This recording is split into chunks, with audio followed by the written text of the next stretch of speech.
This week's episode was brought to you by Draconicide, Quigley, and Fluffy Kitty of Doom 2.0. Thank you, Draconicide, Quigley, and Fluffy Kitty of Doom 2.0. It's with the generous support of listeners like you that our intrepid band of bunny researchers manages unpredictable flux and reflux currents that oscillate at the event horizon of our non-locality boundary field. But after adjusting for maintenance expenses, it appears to be saving us a few $100s on lodging each month, as the demiurgic space archons who administrate the algorithm are unable to pinpoint our exact location because we don't have one. If you'd like to help us broadcast from the point of all places, or just hear the second half of this particular episode, then please visit www.patreon.com/thewholerabbit, where your monthly donation of a mere $5 will not only net you the second half of this episode. Oh no, you'll get the second half of every single one of our episodes, stretching back so many years that your body cells have since replaced themselves entirely because you're a meat tornado. But not only that, if you subscribe right now, I'll send you a 5x5 high-quality vinyl sticker of our Big Bunny Baphomet cover art at no additional cost, along with the secret keys to our Discord server, where the apple of Discord is being turned to tarts to feed the monsters unspeakable who lurks in the ceiling corners where the veil is thinnest. Also, they're tasty, but they'll give you diabetes. In this week's episode, we explore the well-documented history of ghosts as they were recorded in classical Greek and Roman culture, owing to older motifs that originated in Sumeria. In the free side of the show, we discuss Greek skepticism, spooky Roman holidays to propitiate the dead, and an eerily vivid description of the Thessalian necromancer Erichtho, including a lengthy example of her method of invocation. Don't get any ideas. I probably cursed myself reading it. In the extended show, we discuss the classical relationship between ghosts and dreams, the restless shades that dead Roman emperors tend to produce, a revenant love story that's a little weird, and what it means when a specter happens to be an enormous woman. It can only mean one thing, perhaps two. Thank you, and enjoy the show.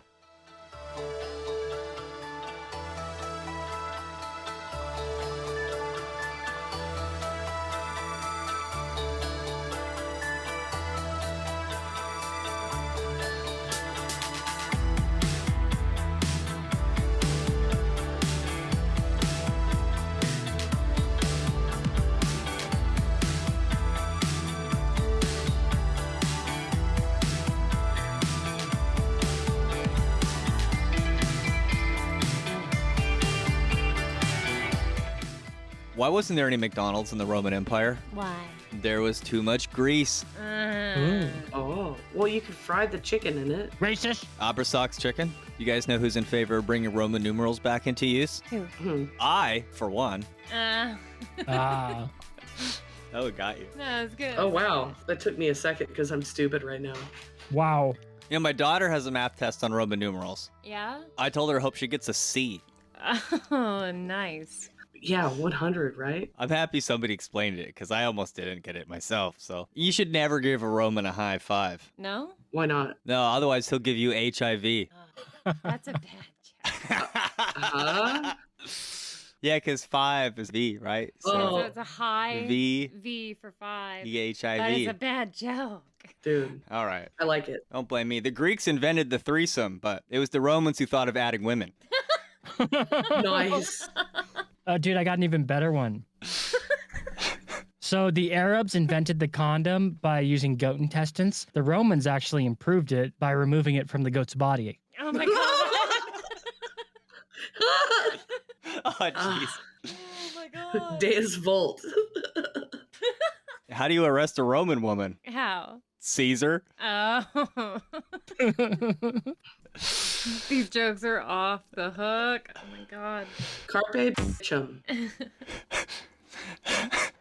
That's the name of the show if we ever get nuked. Hello, everybody, and welcome to The Whole Rabbit, where we don't just tell you that the back room is as an allegory for the Buddhist afterlife where you get chased by hungry ghosts until you get tricked into choosing another set of humping parents to resume the everlasting cycle of reincarnation defined by its tediously unfulfilling and misery-inducing qualities. Nay, we also explore, from a historical perspective, the ancient outlook on the nature of the afterlife, specifically its relationship to ghosts and how this mystery class of beings influences the lives and times of its host culture. So we're talking about ghosts, but not just any ghosts, spooky old ghosts. Yes, because this week we're discussing ghost lore, specifically in this first part, as it manifested in the ancient world through Mesopotamia, Greece, and Rome. Cool. Mostly those three societies. We can revisit this topic for other societies in the future. I'm your host, Luke Madrid, also known as the Hack Rabbit. I'm joined this week by the mad dog, Marisama. Oh, woo! I mean, like ghosts, right? Oh, I get it, like a woo. Yeah, kind of like that. The sumptuous lift of the milky white body of the woman of the stars, Heka Astra. Hello. And Tim, the Tutulian Terminator of the infinite plane of pleasure. Welcome, Tim Hacker. I ate a whole box of pretzels. Are they making you thirsty? Yeah, And you didn't choke on them to death. maybe not. Ooh. So we've done a whole series on ghost hunting, but we've never properly broken it down culture by culture, the differences in ghosts, which is important because they do actually manifest differently based on their host culture. Well, that's interesting. Have you ever seen a ghost? Have you ever stepped foot inside a truly haunted house? Have you ever felt that unmistakable weight of a presence that was clearly there, yet physically absent? I feel like I'm being audited. Ghosts are kind of ridiculous and stupid sounding until you encounter one yourself. Then they're still ridiculous and stupid sounding, but then they're throwing the same object off your shelf over and over and over again. Stop it, please, Just stop. Okay. We actually have had A bunch of activity lately. Yeah, especially in the back room where we record here. Like, there's these hooks we hang on the wall that will not come off if you jostle them, and they just go flink, and they fly off the wall at random times. Like, Only when someone's sitting underneath them, though. yeah, and usually around 2 a.m. That explains everything. There's a lot of activity going on here lately. I'm kind of used to it, so I'm like, whatever. I'm not used to it. I went from being like, oh, I'm kind of an interested skeptic to like, no, actually, I believe now it's annoying and it makes sense to me that there are probably properties and houses, as I suspected there were, that have repeated phenomena. It makes sense to me that you'd have to disclose it if you were a real estate agent in certain states. You know what I mean? That makes sense to me now. So, turns out, ghosts have been around for a long time. What do you know? And there's some overlap and some differences between the different cultures, so. Do they always throw objects? Do they? Yeah, I think most of the time they do. Oh, okay. I'm all ears. I imagine like one of the most annoying types of haunting is if they annoy you when you're in like a shower or something. I got hairy leg. Well, in our case, it's a loud metal clanging that happens suddenly, so it's a little spooky. In one of our primary sources for this episode, A History of Ghosts, Ben Gazur explores how spirits are a global phenomenon woven into the fabric of human history itself, that across every culture, the dead return as lingering souls, sorrowful phantoms, or vengeful shades bound by love for those left behind. Ghostly legends have been recorded since the very dawn of the written word, and even today, that same conviction remains powerful. The idea that the grave isn't necessarily the final curtain. While mythology, religious dogma, and modern science all clash over these supernatural claims, the most effective way to grasp the truth of ghost lore is to look at the evidence and mythology with an entirely open mind. In this case, we will be focusing on the ancient world of Mesopotamia, Greece, and Rome. Quote, for some spirits, though, it seems as if haunting memories are insufficient. Sometimes the dead are said to come back as ghosts. End quote. Ancient ghost lore was deeply tied to early ideas about death and the afterlife. In Mesopotamia, texts like the Epic of Gilgamesh, one of the oldest stories ever written down, showed that people feared death because the underworld was imagined as dark, dreary, and shadow-like, where the dead survived only as pale versions of themselves. That's just retirement for most people. We also know that ghost belief was widespread across the ancient world, appearing in Mesopotamia, Egypt, Greece, Chinese, and Roman traditions all over the place. In all these traditions, ghosts could be counted on to warn, punish, haunt, or even speak from the underworld, though by the 2nd century AD, some early skeptics like Lucian of Samosata were already questioning whether ghosts were real at all. As we all know, this skepticism still remains strong today. Ancient ghost stories often centered on restless spirits who were denied proper burial, remembrance, or justice. In Egypt and China, the dead needed respectful rites and offerings. If neglected, they could haunt the living until their remains or spirits were properly cared for. A poignant illustration comes from the Epic of Gilgamesh, where Enkidu's ghost rises from the underworld to describe a grim afterlife, but only after proper rites. Neglected shades remained restless and bound near their graves. And that same fear runs straight into the classical world, because in ancient Greece and Rome, the dead were not imagined as completely gone. they were still close. Sometimes they lived in the tomb, sometimes they passed into the underworld, and sometimes, if something went wrong, they came back. I'm back, baby! We see this belief has roots that stretch back to at least ancient Sumeria. For the ancient Sumerians, death was not a gentle release or a moral reckoning. It was a grim, irreversible descent into Kur, the land of no return, a vast, dark, and dusty underworld ruled by the goddess Ereshkigal. Everyone, kings and beggars alike, ended up there. See, that makes sense because everybody dies and nobody wants to do it. That is an honest portrayal of the afterlife. And especially if you sense the spirit of your loved ones, but they can't fully communicate, or if they do, it's in this weird, confused way. So it's easy to imagine how they arrived at those conclusions. In Inanna's Descent to the Underworld, one of our richest primary sources preserved in copies from 1900 to 1600 BCE, the goddess herself must pass through 7 gates. At each gate, she is stripped of her divine regalia, her crown, her necklace, her breastplate, until she stands naked and powerless before Ereshkigal. The text makes it clear that death levels all status. Even a goddess must surrender everything she was. There was no heaven for the virtuous and no hell for the wicked. The afterlife was simply a pale, joyless continuation of existence, stripped of everything that made life meaningful. Going back to the Epic of Gilgamesh, Enkidu's shade rises through a crack in the earth to describe the grim afterlife to his friend. The dead dwell in a house of darkness where, quote, they are clothed like birds with wings for covering. They see no light. They sit in darkness. He describes their food as dust and clay, wearing feathers as garments, reduced to a shadowy, diminished, nothing-like existence. Later, in ancient Rome, inscriptions and lore often portrayed the dead as inhabiting their tombs like a dim second home, not unlike how the Mesopotamian afterlife was imagined. Families left food, wine, and lamps at tombs during festivals, treating the grave as a threshold where the dead could still, quote, dine with the living. So, pouring one out for the homies is an incredibly old tradition. This almost reminds me of the ba, the bird-like description. I mean, I've been to a modern cemetery. My grandfather's buried in Santa Barbara, which overlooks the ocean and you can see the Channel Islands. And I've said it myself, like, it would be great to spend eternity here. So there's this hard-baked idea that, you know, maybe if you're a dead person, you gotta hang around your tombstone somewhere. You know, you better not get buried in, like, behind a Walmart or something. It sucks to have someone bury, like, a shopping mall parking lot on top of you. Yeah. Building right on top. That would suck. In Rome, this belief in a permeable boundary between the living and the dead was literally built into the city's sacred geography through the mundus, a circular pit or trench located in the comitium on the Forum Romanum. Ancient tradition held that Romulus himself dug the original mundus during the founding of the city. As Plutarch records in his Life of Romulus, the pit served as a kind of symbolic navel of Rome. First fruits, offerings, and soil brought from the homelands of the city's earliest settlers were thrown into it before it was sealed. The mundus was understood as a direct gateway to the underworld, the realm where the manes, spirits of the dead, and chthonic powers remained covered by a heavy stone known as the lapis manalis. So this circular pit that is the mundus, are there bodies in it or is it just symbolic? There's hella bodies in there. There is? Yeah. And when Rome was first founded, it was all just dudes, and it was mostly outlaw dudes. So they had to, like, thieve their women. So they threw dead bodies in there and then a bunch of fruits, offerings, and soil, and then they sealed it up with a big stone? Yeah. It was like all of the spoils, the good shit. And, like, back then, they didn't have the same morals as us. So just like the decapitated head of your wife's former husband was like a great tribute.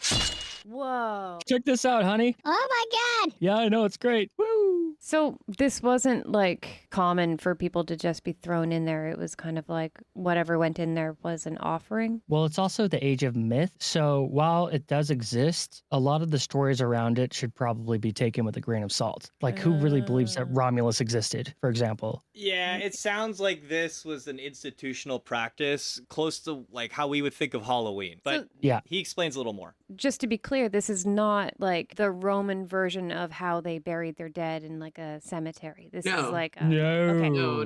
no. Good to know. It's just a specific lore around a specific part of the city. But it does have to do with ghosts, and specifically the idea of a ghost house or a house for ghosts. Okay. Yeah, like if you ravage a town, you have to put rest to the dead in a way that's like ritualistic and proper so that they don't haunt you. You know what I mean? Yeah.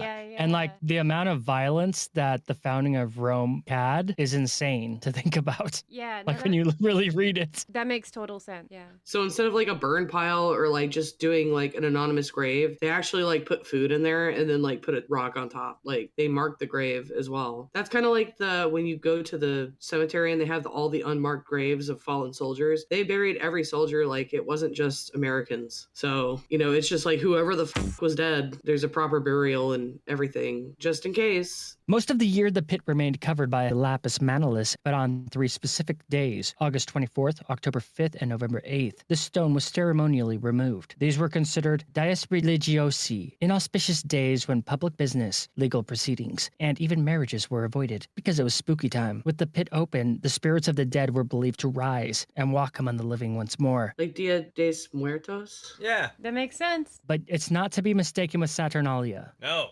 No. The opening created a temporary, ritually sanctioned breach between worlds, allowing offerings to flow downward to the shades below and, symbolically, permitting the dead to return above. This practice reflects a distinctly Roman anxiety about properly managing the dead. Unlike some cultures that sought to keep ghosts at bay through exorcism, the Romans periodically invited controlled contact. The mundus functioned almost like a civic pressure valve. By ritually opening the underworld on fixed dates, the city acknowledged the presence of its ancestors while containing their potentially dangerous power. Brilliant. The same stone that sealed the pit could, when lifted, release both blessings and peril. Something terrible is about to enter our world, and this building is obviously the door. Festus and other antiquarian sources describe the lapis manalis in precisely these terms, as the cover whose removal allowed the spirits of the dead to ascend. In this way, the mundus was far more than a curious architectural feature. It was a physical embodiment of Rome's cosmology, a city founded on a deliberate mingling of the living and the dead, whose sacred calendar continued to reopen that ancient wound between worlds 3 times every year. The dead were not treated as powerless memories. They had rites, altars, festivals, and offerings. Families were expected to honor them with food, prayers, libations, and remembrance, because neglected spirits became really pissed off and dangerous. Roman traditions connected the honored dead with the manes, the spirits of the good dead, while household and ancestral spirits blurred into the world of the lares, protectors of the home. Festivals like the Roman Parentalia and the Greek Genesia show that caring for the dead was not just a private grief, it was part of a religious duty. I've never heard of these festivals. I'm enjoying it. So, Roman Parentalia was a 9-day family festival honoring demones, or the ancestral spirits. These are the good spirits of the dead we keep referring to. And it ran from February 13th To the 22nd? to the 22nd. Happy Valentine's Day. To celebrate, families visited tombs outside the city, offering wine, salt-soaked bread, grain, and violet wreaths. The dead were treated as honored guests and shared meals. Tombs became picnic tables where the living dined with the departed. So that's not just modern goth culture. No, it's ancient. No, Yeah. that's also Dia de Muertos is the same thing. Yep. Like people go and party in the graveyards and have like picnics on top of Santa their Muerta. ancestors. Yeah. Do you know that Santa Muerta has a husband? Who is it? Macantlacuhtli, lord of the underworld in the Aztec cosmology. Oh. We'll get to that later. All right, so Parentalia. So it culminated in the public feralia on the 21st. This was a day of quiet appeasement to prevent the restless shades from returning. So it's like the last day at Burning Man where you burn the temple, everybody's dead quiet. I'm assuming Feralia has like an etymological link to feral. Feralia. Like Ferraris? That's pretty cool. Like wild, restless shades. It derives from the Latin words feralis, of the dead, and fere, to carry, to bring. Oh, interesting. So they had a place specifically for it. Yes. So it's more related to ferrying. Yes. Ah. Ovid took note of these simple domestic traditions. Simple offerings kept the ancestors content and tethered, not angry. Like how kids leave out milk and cookies for Santa so he doesn't attack them in the middle of the night. He is spooky. Oh yeah. Didn't you guys practice that? Yeah, he's spooky. Yeah, but I'd also leave a carrot for Rudolph. Well, see, that's so nice of you. He's the best one. Then the Greek Genesia was practiced on the 5th of Bourdormion, which is September. Bodromion? Yes. Where is it? In Greece. Oh, I don't know that. Be a good name for one of those like generic futuristic shooter titles that nobody plays. So Bodromion is basically the Greek version of September, right? Yeah. Based on modern calculation, that's about the time, yes. Now, it was considered Athens' public and private day for the dead, especially parents and ancestors. Families decorated graves with ribbons, offered food, blood sacrifices, and libations. Then, they shared stories of the deceased, literally telling tales of the dead, which was thought to keep their memory alive. Which one of these things is not like the other? Which one of these things is dead? Why blood sacrifice? Because metal. They don't mean from humans, right? I told you my deepest, darkest secrets. Okay. Oh yeah, they totally mean humans. Well, little Billy, why don't you cut your hand over Grandma's grave right there? Then I'll tell you a little story about your old grandma. Chickens. It's mostly chickens with these Greeks. And if you were really, really, really, really rich, a bull, right? Nice. The Greeks were total edgelords, dude. They pretty much were. But the truly terrifying ghosts were the dead who had not found peace. Those who were unburied, murdered, executed, drowned, or dead before their time could become restless shades trapped between worlds. In Greek belief, the unburied could not cross into the underworld properly and might wander for 100 years before gaining passage. This is why burial rites mattered so much. Even a handful of earth thrown over the dead could help release the soul. Without that, the spirit could remain tied to that place of death forever, bitter, hungry, and dangerous. And if you really want to help them out, put 2 coins on their eyes. Because then they're going straight past the river Styx. Yeah. It pays the ferryman, right? Yeah, it saves a bunch of trouble. What about the boat times? The Romans had names for these darker dead. Lemures were restless spirits, while larvae were haunted ghosts, often associated with fear, madness, and houses. I found these words to be interesting because in our Chaos Magic episode, we've spoken of ghost lemurs. Not the same, but sort of the same. And in occult texts, I've heard the larvae of the tomb, and you'd think it's maggots they're talking about, but no, it's actually shades or spirits. But I mean, if you view them as conscious beings, they're pretty much like worms compared to like a living being. Yeah. They're not fully sentient. I'm still convinced that Lemuria is just where all the ghost lemurs live. Right? It is. That's what I was trying to get to. Yeah. And they all play with crystals, especially the ones that have that rough edge on it that the lady at the store always tells you has encoded data about Merkabahs or something on it. I'm going to get a download, dude. Those are just the ladders that the lemurs use. Yeah, sure. There are crystals from the grid matrix of fucking Kamura or something. In Shambhala. Turns out there was a holiday for these lemurs as well. During the Roman Lemuria, held in May, the head of the household would rise at midnight, walk barefoot through the house, and throw black beans over his shoulder 9 times, reciting, "These I cast, with these beans I redeem me and mine." The restless lemurs, hungry, vengeful shades of the untimely dead, were believed to snatch the beans as substitute for the living, allowing them to be expelled without harm. So it's essentially an exorcism ritual that involves beans. This is a curiosity of ours on this show because we've tried over and over again to figure out what the heck is wrong with the beans. Turns out ghosts love beans. Beans are like, at least in Egypt, were considered foul. You don't want to eat them. It's like bad to eat them. So this is kind of interesting. It's like, we'll feed them to the hungry ghosts. And this association with democracy, because they were used to count votes, right? And it's interesting to consider that the first incarnation of the Republic, at least for Rome, it was a democracy of ghosts. You have to listen to the shades of the past. And I think that expands on the idea of democracy quite a bit, really. Also, the Pythagorean mystery school and their views on beans were pretty weird. Yeah, we talked about this with Julian. What, they lynched, Wasn't he scared? Pythagoras. yeah, in front of the bean field. He refused to go through the bean field. It's the only reason why the mob caught him. Well, at least we know he wasn't a hungry ghost. I mean, better to become a ghost than, like, I guess accidentally get... don't ask me to explain the man's thinking. He's a genius. We should try to feed them corn. That's brilliant. Everyone loves corn. I love Mexican food. Does that mean that I'm going to be a ghost? Yeah. Because I love beans. You'll be an extremely hungry ghost. Fuck. Before we get away from this, both Pliny and Ovid described there was an eerie silence that attended this ritual because if you looked behind you at any point, then the ghost could get you. Unless you were throwing the beans over your shoulder. It's like serious stuff. Oh, it's like Mario.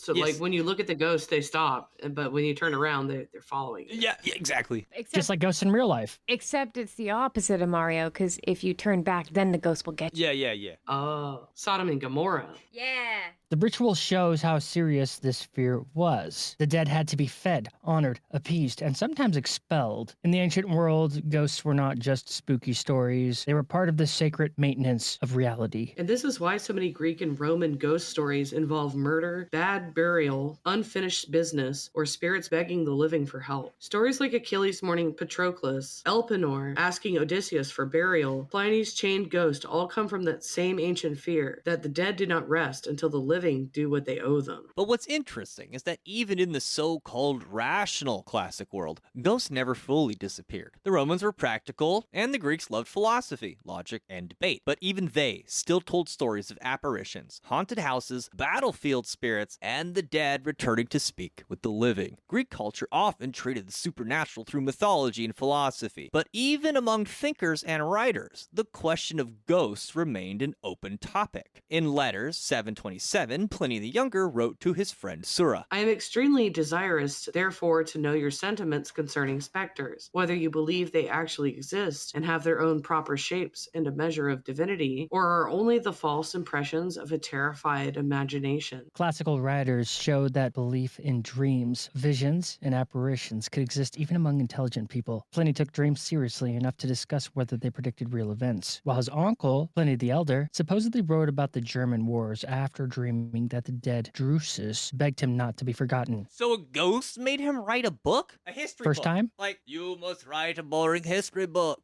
or I will haunt you.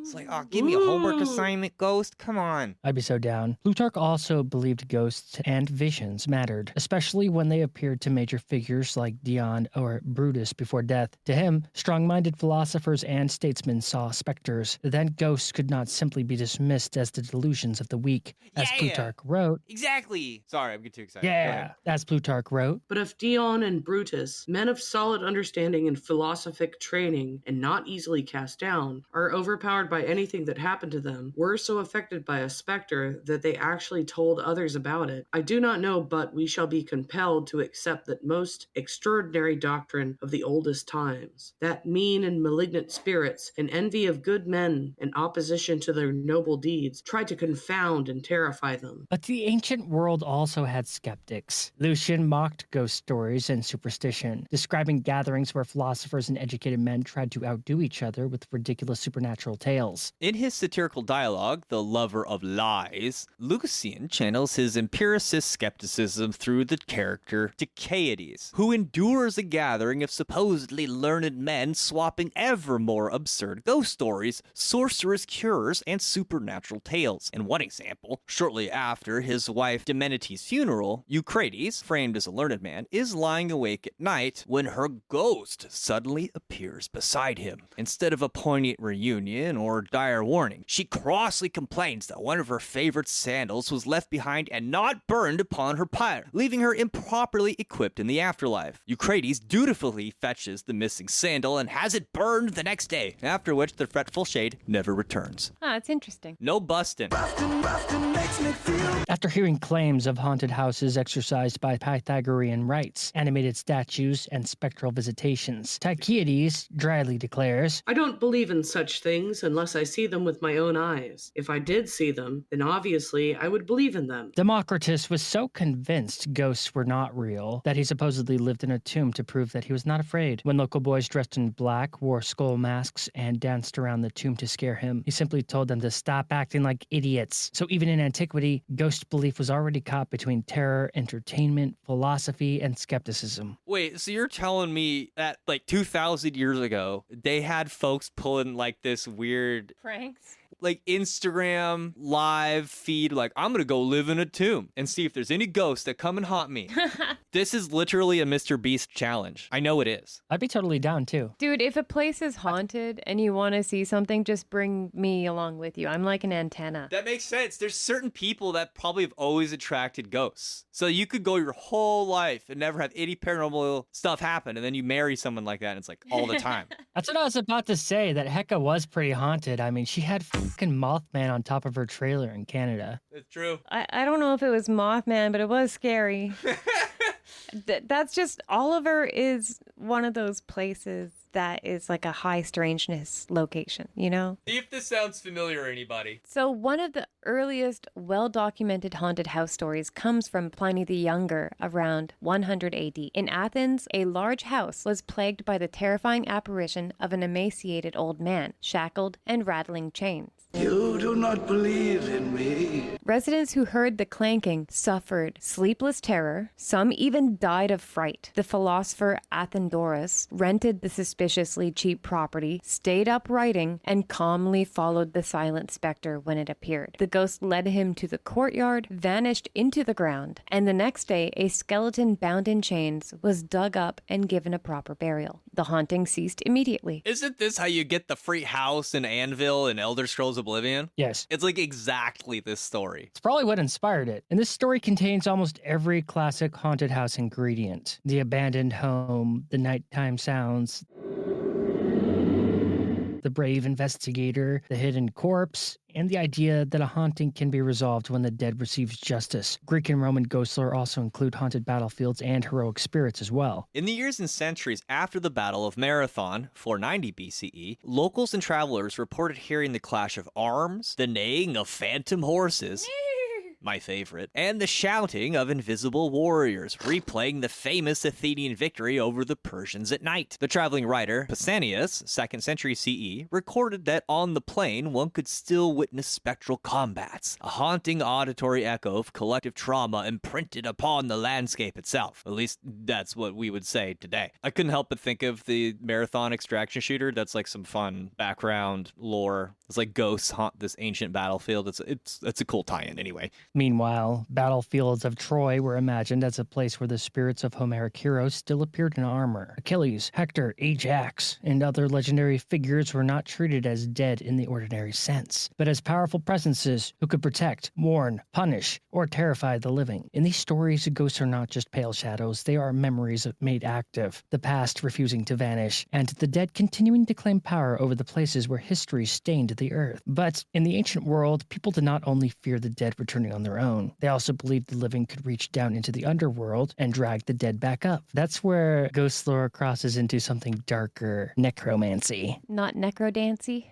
That actually comes up sort of. You'll see. Ancient peoples were convinced that the deceased could be dragged back into the light through incantations, blood rituals, and help from professional necromancers. It's a job. This dark conviction spanned the entire classical world, from the biblical account of Saul seeking out the Witch of Endor. Yes, that Endor from Return of the Jedi, same place. That's the moon of Endor. I know, it's just evolution is weird. So there's a witch on To the Endor. Yes, it's the same place, just don't make me explain it. But it goes to the legendary tales of the Greek and Roman leaders summoning spirits to uncover hidden truths, since the dead were thought to possess knowledge beyond the reach of the living, especially regarding things like that haven't happened yet. They were treated as both terrifying and essential sources of prophetic power. I make jokes because this is spooky. And Return of the Jedi is easily the best Star Wars movies, specifically because of Endor and the Ewoks. I'm glad you agree. It's Empire. No, it's A New Hope. Come on, get real. Trench You run. couldn't humor me for 2 seconds.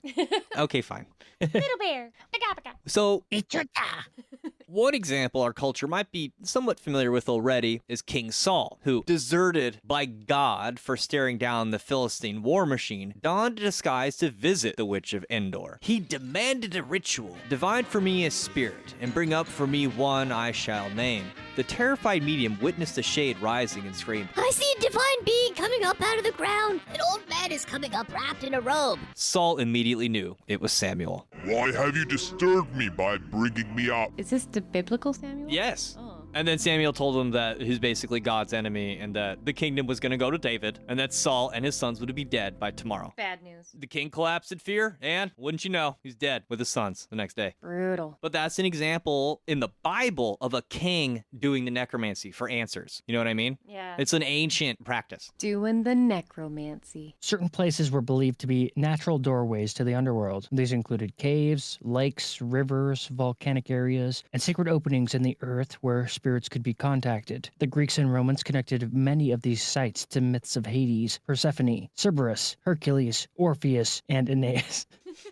Sulfurous fumes, deadly vapors, and strange underground openings help to make these places feel like literal mouths of hell. Necromantic rituals often involved calling up the recently dead, because their spirits were thought to still care about the living world and speak more clearly than the souls who settled into the underworld and were used to all of the darkness and whatnot, and all that gloomy stuff. Yeah, because they get kind of dumb after they've been down there a while. Gods like Pluto and Mercury were invoked because the dead could only return with permission from the powers below. Some traditions imagined the shade rising to speak, while darker stories described corpses being temporarily reanimated so the dead could answer questions before being released again back to death. Ancient literature gives some terrifying examples of this too. In Lucian's Pharsalia, the fearsome Thessalian witch Erichtho is described as being both monstrous and insanely powerful. Erichtho drags a fresh corpse from a battlefield still warm with blood. She chooses one with lungs still warm, as lungs are used for speech. She stuffs its mouth and veins with potent herbs, lunar poisons, and, quote, everything that nature wickedly bears. Lucian describes the necromancer at great length in no uncertain terms. Quote, if she had tried to raise up a whole army on that plain to fight once more, the laws of Erebus would have rested in abeyance. A host brought from Stygian Avernus by her monstrous powers would have warred again. Dear to the deities of Erebus, she dwelt in deserted tombs and haunted the graves from which ghosts had been expelled. Neither the gods above, nor that she was one of the living, stopped her overhearing the silent shades, or knowing the Stygian realm and unseen Dis's mysteries. We talked about Dis last week. That's the mouth at the bottom of the tarot card in the Lady Freya Harris version. It's associated with Pluto, the father of the underworld. She never prays to heaven, invokes no divine power with suppliant hymn, knows nothing of the sacrificial entrails. She delights in setting funeral fires on the altars, scattering incense snatched from a burning pyre. The gods grant every horror at the first cry of her voice, dreading a second incantation. Woo! Living spirits, still in control of their bodies, she buries in the grave, and while fate still owes them years, death strikes against their will, or reversing the right, she brings back the dead from the tomb, their corpses escaping to life. She snatches the charred bones and smoking ashes of children from the midst of the pyre, and the very torches from their parents' hands. She gathers the fragments of the funeral bier, and the fluttering grave clothes turn to ash, and the cinders that reek of the corpse. And if the dead are sealed in the sarcophagus, that dries the internal moisture, absorbs the corruption of the marrow bones, and stiffens the corpse. Then she vents her anger eagerly on its limbs, thrusting her fingers deep into the eye sockets, scooping out the solidified eyeballs in delight, gnawing the yellowed nails on withered hands. End quote. Metal. That is so gross. So the gods are so offended by her incantations, they just do whatever she says, for fear that she'll say it again. That's nasty. That's how wretched this hoe is. It's just Lady Gaga. It's like beyond ratchet to where it's wretched. It's funny you should mention that, because that did go through my head once. Like, if you were a very powerful, learned elite, maybe you would know some of this stuff and be like, well, here it is right here. Like, if you want the dead to do shit for you, all you have to do is be really, really, really gross and bad. This is like just ancient spirit cooking. Yeah, it is, Yes. actually.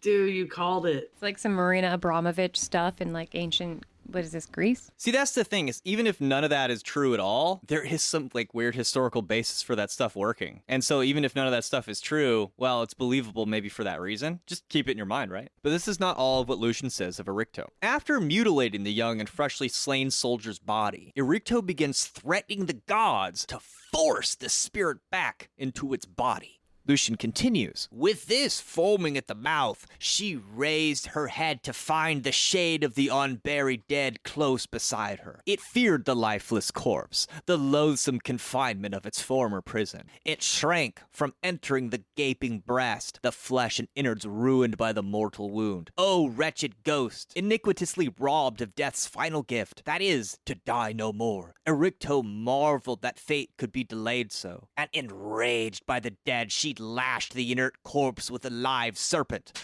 and through the clefts where the earth had been split by her spells, she growled like a dog at the shades below, and shattering the silence of their realm cried, Tisiphone and Megara, unheeding of my voice, will you not drive the unhappy spirit with your cruel rips from the void of Cerberus? Or shall I summon you by the secret names, hounds of hell, and render you helpless in the light above, there to keep you from the graves and funerals, banish you from tombs, drive you from urns of the dead, and against you, worst of the world's rulers, I'll send the Titan sun, bursting your caverns open and striking with sudden daylight. Will you obey, or must I address by name the ones at whose call the earth never fails to shudder and quake openly, looks on the Gorgon's face, who tortures the trembling Erinys with her own scourge, and dwells in a Tartarus whose depths your eye cannot plumb? Damn.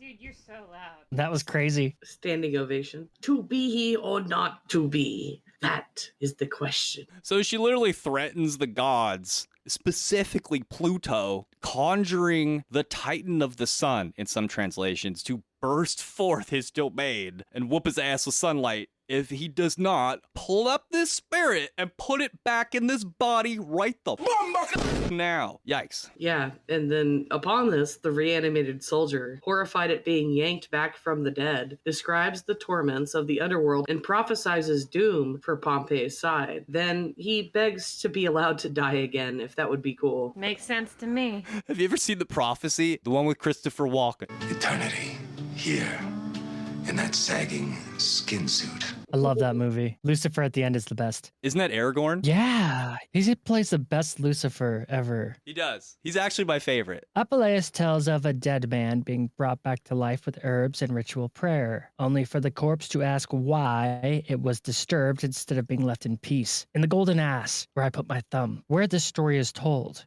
An Egyptian prophet named Zatklas is hired at a funeral in Thessaly to briefly revive the murdered nephew of a wealthy man. Using powerful incantation and herbs, he causes the corpse to sit up at the bier, its chest swelling as breath returns. In distress, the corpse protests. Why do you bring me back to life an instant, when I was close to drinking Lathes drought and about to swim the Stygian lake? Desist now, I beg you. Desist, and leave me in peace. This reminds me of a story that my granddad told me once, where he was a cop and he was like investigating a gunshot, and he walks into this guy's room and it's just a corpse that has its head blown off because he unalived himself a little bit before, but the dude was like massively smoking meth before he unalived himself. So when my granddad opened the door and walked in, it sat up. Whoa! Oh, jeez. Whoa! With its head blown off, yeah. It's just like the inner junkie still in his spinal cord, like, somebody's gonna take my drugs. Yeah, man. The cops are here. The cops! Well, if the bottom of the brainstem is left, then that's motor skills for you. All the meth, or it was just he was a ghost and being necromancered, whatever. Oh, shit. But these ghost stories show that necromancy was not just spooky communication. It was seen as a violation of the dead. They hated it. They did not want to be necromized. No. And by the Roman period, necromancy became increasingly linked with magic, political fear, guilt, and imperial madness. Nero's guilt over murdering his mother Agrippina in 59 CE haunted him literally and psychologically. Ancient sources describe him tormented by her ghost and the Furies. Suetonius records, He often admitted that he was hounded by his mother's ghost, and that the Furies were pursuing him with whips and burning torches. He even tried to have a ceremony performed by the Magi in order to call up her ghost and ask forgiveness. So this is the Roman Nero? yeah, Nero was a dick. The Yeah, the famous awful. Roman? Yeah. He was awful. He also kicked the shit out of one of his wives when she was super pregnant and about to give birth, and killed her and his unborn child. That's a And no-no. when he saw a slave that somewhat resembled her, which was a dude, he had his dick and balls cut off and made him his wife, Whoa! calling him the same name. Yeah. The fuck? No, This is this the guy kind- was fucked up, Yeah, dude. this is the kind of guy we're dealing with here. Anyway, Tacitus adds atmospheric details. On the shores near the murder site, people claim to hear trumpet blasts from the hills and groans from Agrippina's tomb. Nero avoided the Eleusinian mysteries in Greece because the rites excluded the sinful and wicked. He feared he would not be allowed entry. That's for good probably reason. accurate. Yeah. Isn't that I great? think so. Like, oh, you don't want to drink all the crazy ergonomy and stuff in the cave with the wizards because you're gonna get your ass whooped by the Furies and You Damn. cut a dude's dick and balls off and made it like a little pussy hole with a knife. You're not getting into the Eleusinian mysteries, bro. He has to think about that for 12 hours on his weird LSD mystery substance that we wish we could recreate in the present?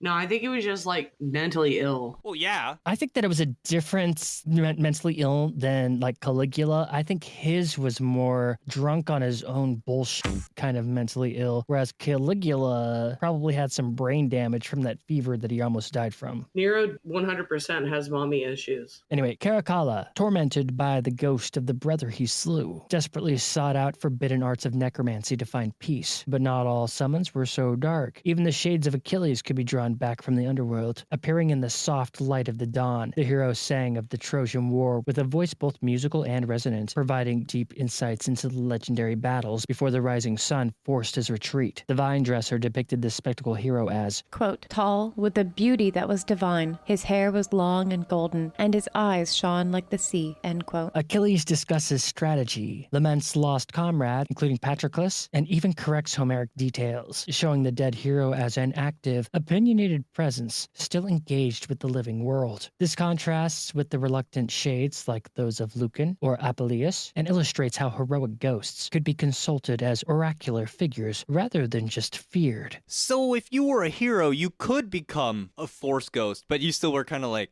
got to stand on this rock all night, act like a tour guide, basically. I don't know, dude, hanging out with Achilles sounds pretty cool. Do you think anyone ever does that anymore, or are they all just trying to conjure UFOs? Do you think anyone ever goes to conjure Achilles to ask questions about the Trojan War? No. Yes, Is that off Mari does it all the time. Is it off the table? Could we go do that? He's like, yeah.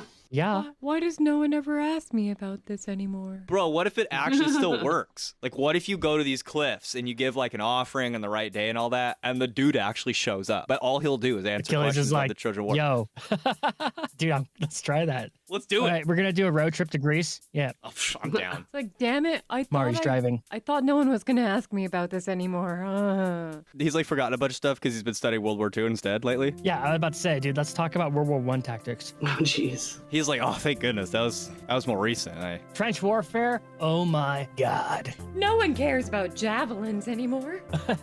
But if you'd like to hear the rest of this episode, where we discuss how ghosts interact with dreams, along with the actual historical personages of every single Devil May Cry protagonist, which just happened to come up in this episode for some damn reason, Well, we got one so far. then please visit www.patreon.com/thewholerabbit for your monthly donation of just $5. Not only get you the extended side of this show, you'll get the extended side of every single one of our shows going back over 7 years, and I'll send you a 5x5 high quality vinyl sticker of our Big Bunny Baphomet cover art, along with secret keys to our Discord server, where you can talk to us about the ghosts you have encountered, because we're ready to believe you. Or you can just talk about how paint dries with us. That's cool too. We talk about, because paint drying is the most fascinating topic.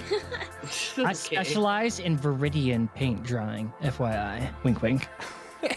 I don't even know what to say. Viridian is a mixture of blue and green, Mari. God. Yeah, it's a good color and everything, but I don't know why we're talking about paint. Squash. That's one of those colors that men are supposedly obsessed with, along with the Roman Empire. Shame. Thank okay, you, well, everybody. I guess I'm a man. Eat carrots and shoot lasers. Pew pew. Pew pew. Pew, pew, pew. Mari, you're a dog. No, I love teal. All of my favorite colors are colors that are so in between other colors that people don't know what to call them. Well, then I'm a man too. Those are my favorite colors. And that makes Luke gay. Holy shit.